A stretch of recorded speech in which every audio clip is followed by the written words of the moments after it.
गीत बड़ी बढ़िया बा। कौनो लइका बड़ा परेशान बा। किथुआ खातिन तू जानी ना पैबा। लइका परेशान बा, ठंडी का महीना बा, रजाई ओढ़ के वही में टिटूरी के सुतल हो आ वही में मोबाइल लेके देखत बा अपन वीडियो देखत देखत हो गल सुबेर ओकरे निधिया न लगत था, बेचैनी छायल हलस। कहलस यार टोला पड़ोसा का जितना दोस्त रहल कुलहीन का बियाह हो गयल। सोहरावत ऐसा बुझा था कि गड़बड़ा दी हैं अकोरिया में दबले जात हूँ। जब हम कहा थे ना कि भैया उ लइका सोचत तो उनकर बरवा और सोहरावत हूँ, बरवा तक सोहरैया भैया। गोदाम में हाथ मत डाला। गोदाम का मतलब जेबा में अच्छा पाकेट है वो भैया, हम घबरा गईली है। देखी उ लइका कलश टोला पड़ोसा में सबकर बियाह हो गयल, सरवा हमरे बियाहवा ना होत बा। अच्छा बियाहो बदे कौनो अगुआवत हो तो कट जात बियाहवा। लड़का बड़ा परेशान भयल, गयल अगुआ के पास जाय के गोड़वा पर गिर गयल। कल से सरकार एगो बात हमार सुनी। का कहत बा मास्टर साहब?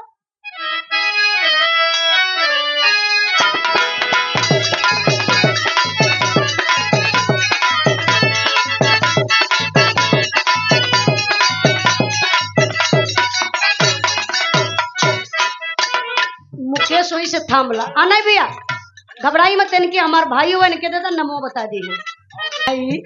बिरावा तो सुनबे करवा। आप लोगों के बिरावा अच्छा लगा था या समय वही नमके ना लोन का ही प्यार अच्छा लगा था। जल्दी हो भैया जल्दी। ए भैया आवादा आ जाएगा झटके। जेकर भाई लबिया उता मजा मारी है, जेकर भाई लबिया उता मजा मारी है। हाय जाड़ा मेरा रुहावा का करी है, हाय जाड़ा मेरा रुहावा का करी है। हाय जाड़ा मेरा रुहावा का करी है, हाय जाड़ा मेरा रुहावा का करी है।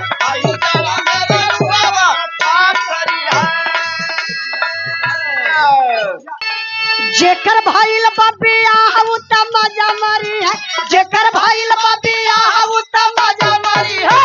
हाय जाड़ा मेरा रुहावा का करी है, हाय जाड़ा मेरा रुहावा का करी है, हाय जाड़ा मेरा रुहावा का करी है। चला भैया दोहराई दे तैला आप का भी।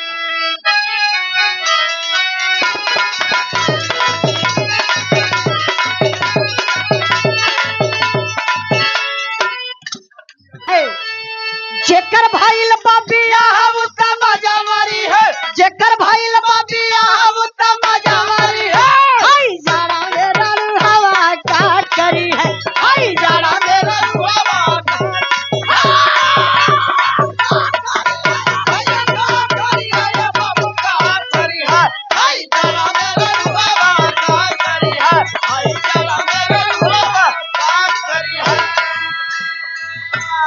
जाड़ा के बिरहा सुनी है। 51 रुपए का पुरस्कार इस कमेटी के प्रवक्ता बड़कावे। अब आखिरी बार दोहरावत बनी गए मास्टर साहब। जेकर भाई लबिया उता मजा मारी है, जेकर भाई लबिया उता मजा मारी है। हाय जाड़ा मेरा रुहावा का करी है, हाय जाड़ा मेरा रुहावा का करी है, हाय जाड़ा मेरा रुहावा का करी है।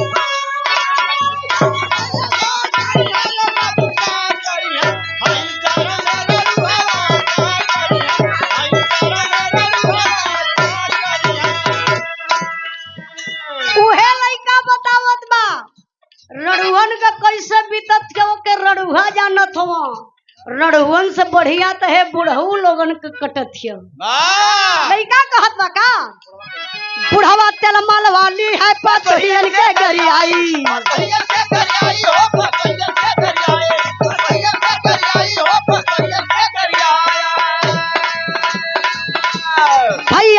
रानी सुत जाई है संग में ओढ़ रजाई।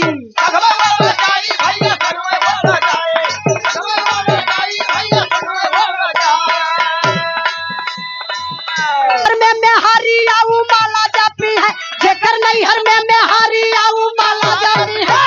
हाय जाड़ा मेरा रुआ का करी है।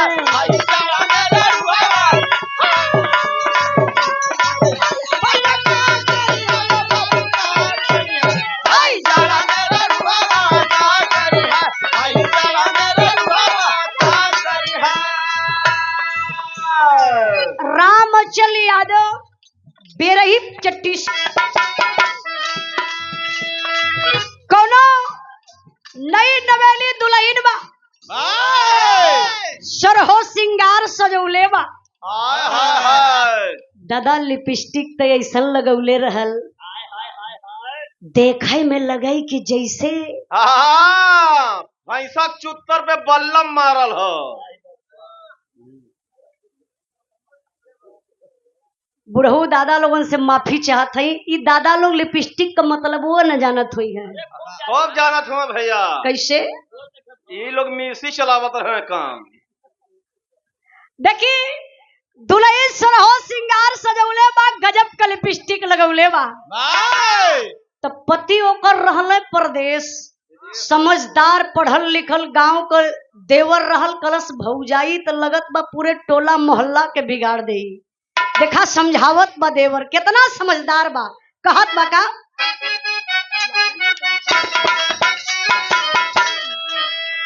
लाड़ी का बिगाड़े के तू करा तारू काम हो।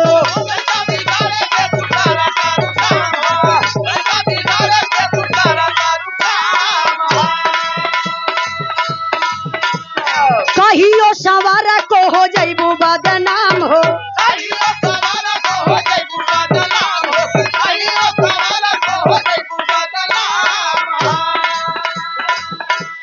लाड़ी का बिगाड़े के तू कर तारू काम हो। कहियो सवार को हो जइबू बदनाम हो। कौनो लूट ली जवानी रानी चला तू बचाई के हो चला तू बचाई के।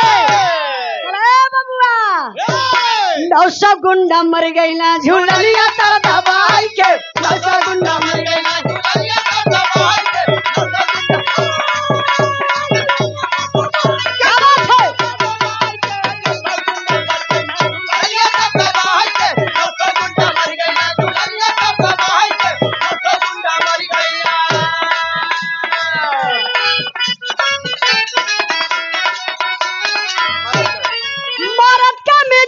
खुश कई दायर रानी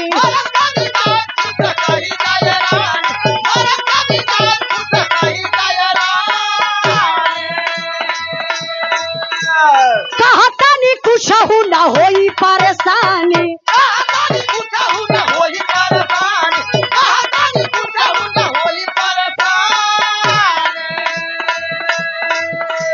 मरद का मिजाज खुश कई दायर रानी कहता कुछ न होई परेशान। वीडियो बनाई भाई अपना मोबाइल में अपना मोबाइल नाचाए वाला मुआ खेसारी सच्चाई में नाचाए वाला मुआ खेसारी सच्चाई नाचाए वाला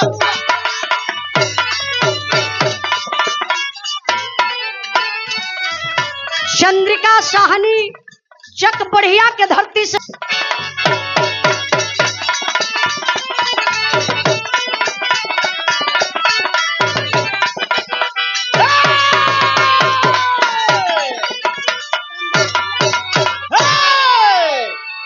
देखी सुंदर पुष्पा